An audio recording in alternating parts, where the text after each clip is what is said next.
Jack Velling, the tight end for Michigan State, is actually going to join us now. Swag's got him on the headset, and he joins us at Big Ten Media Day. I hope you know, Jack, it kind of hurts me to introduce you. Once upon a time, I would have said, Oregon State tight end, my alma mater, and now you're a Spartan. How's it all been going for you, man? It's been good. Got out here, January, and it's been, pretty smooth sailing. Just kind of getting the biggest difference is just, the weather and getting used to, snow in March, which is, not doesn't happen in Oregon, but it's been pretty good. Now, I understand there's a lot that goes into big decisions. You move from one state to another, one program to another. Let's get some honesty out of you, Jack. There was a moment when it snowed and you said, I don't know if I made the right decision. There's like a 10-minute window where that went through your brain, right? Oh, I don't know. Well, the weather's never great. But you know what? I want to walk through that. So you find out Coach is going to go to East Lansing, which is a whole other conversation for Beaver fan. What goes through your mind? Like, what's instantly going through Jack Velling's mind at that point? A lot. Confusion, uncertainty. It was, a really hard time, and I, definitely one of the hardest decisions I've ever made. Because I loved everything. Corvallis was awesome. Oregon State was great. It was so good. But I just had to make the decision that I thought is right for me, and that was following Coach Smith and Coach Waz and the rest of the staff. Did you have a feeling going into maybe the last game that this was something to think about, or was this something that hit you out of left field? Because there's been like mixed reporting on that of. Some people had an idea, some people didn't. Where were you at on all that stuff? Yeah, there was, rumors. Obviously, I'm not, everyone heard rumors, and I that was exactly where I just had rumors, and I didn't know, if this was the real deal or what, and kind of the whole team, we all went that last game, focused on the game, and that being that, and then kind of the next day is kind of when we all figured what really happened. Yeah, you follow Jonathan, the offense. We saw what it was in Corvallis, and now he takes it to East Lansing. We know what it means for a tight end too, and you had a really good season for Oregon State last year. It seemed like every catch you had was at least 15 yards. I am curious though, when you're finding out Coach is leaving, the shock, the awe, the all of it. Is there anybody within Oregon State that's talking to you and maybe trying to convince you, like, hey, keep with us? Like, how does that process work for guys who are thinking about the portal?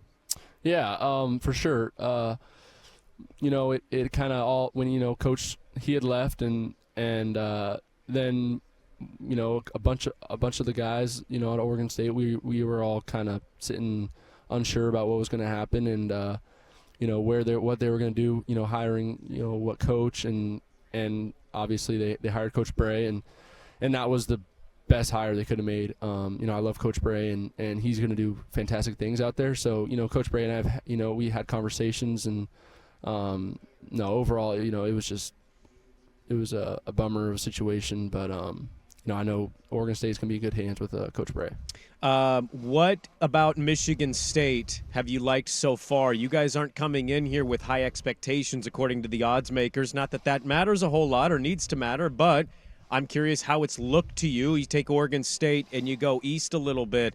What Jonathan and the coaching staff that he took with him to East Lansing, what have they implemented so far that feels familiar, and what is different about it than it was in Corvallis?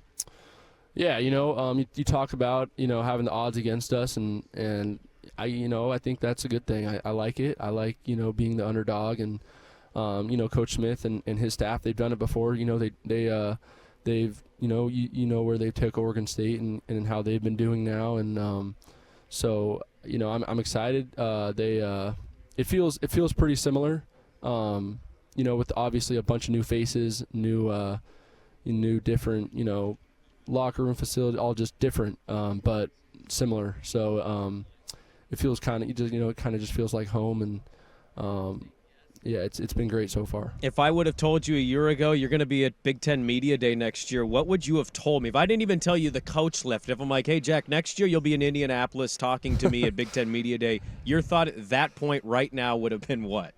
I would have been, you're crazy. What are you talking about? What are you expecting from yourself this year, given knowing the offense, being familiar of what when Jonathan's looking for, the schemes, the way you guys are in run blocking, all of it? What do you have for expectations for yourself?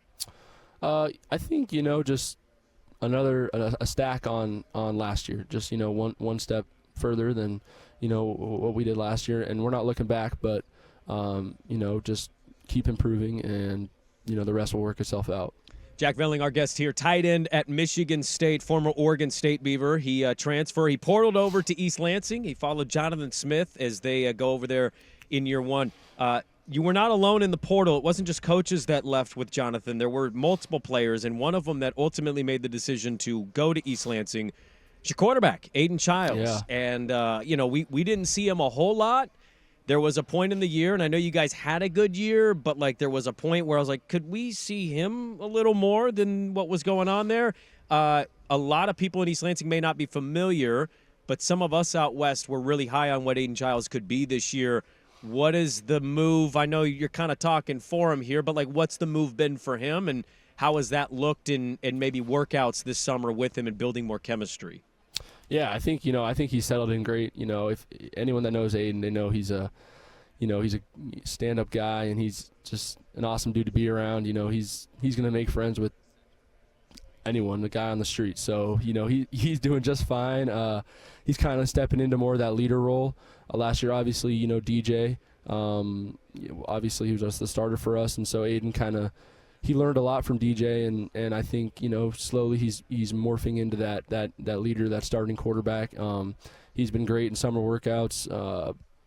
Spring ball was great. It's gonna be pretty cool to watch. Are you already instantly in the hatred of rivals from Big Ten? That's been the weird part about all this is you go from Pac-12 hatred, rivalry stuff, and I know you're a Pacific Northwest guy, so you're familiar with most of the rivalries we had, but now these teams are jumping conferences, and you've gone to a different conference. How much does Jack Velling hate Michigan already? Is that in your blood yet, or is that something you got to kind of work through and feel? No, definitely. I think it's a little bit of both. It's in my blood. Just having even just worked out. Just being here. And working out and going through. Every day with these guys, my teammates. It's kind of shot into me almost. But I think for sure it's going to be a field thing as well. I'm going to, get to the school down there and be in that stadium, and I'm going to feel it probably a little more, So, but it's pretty cool, even just talking to alumni and we got coaches on the staff that graduated from here, and it's a pretty cool cool rivalry, but definitely some hatred there. Is your coach the same? Is it exactly the same as Oregon State, or he's in the Big Ten now and it's a whole new thing for him too? That was an alum of Oregon State, and he had kind of led you guys back to being a really good, respectable program. I'm curious if he's the same coach exactly, or if there have been any tweaks that you've kind of noticed just about him being in the Big Ten and being at East Lansing. Yeah, I think it's a lot of the same, Coach Smith. He's not going to change from his his ways and what he's been so successful with. But like everything, there's some getting used to with whatever it is. So, but no, it's the same Coach Smith, and it's pretty cool to see. How tall are you exactly, Jack? I would say 6'5", but my strength coach would probably say 6'4". Okay. Oh yeah, a basketball player type thing, right? Where you get that extra inch and a half maybe on the exactly. the pamphlet. I'll get you out of here on this. The reason I asked that question is I just wondered, did you also drop anything off at Goodwill that I could go pick up? I'm a little shorter than you, but I'm curious what you made of all of that where Coach Smith's stuff was popping up. It's funny. That's when I came out on a visit here. It was kind of right in the middle of that, and I asked him, and he's like, that's just so annoying, because he's like, I do that every year. I have so much stuff that I have to get rid of every year, and it just happens to be, but you'd have to ask my mom about that. I don't, I think we ended up giving a lot to some of my my teammates back at Oregon State, their families and whatnot. So.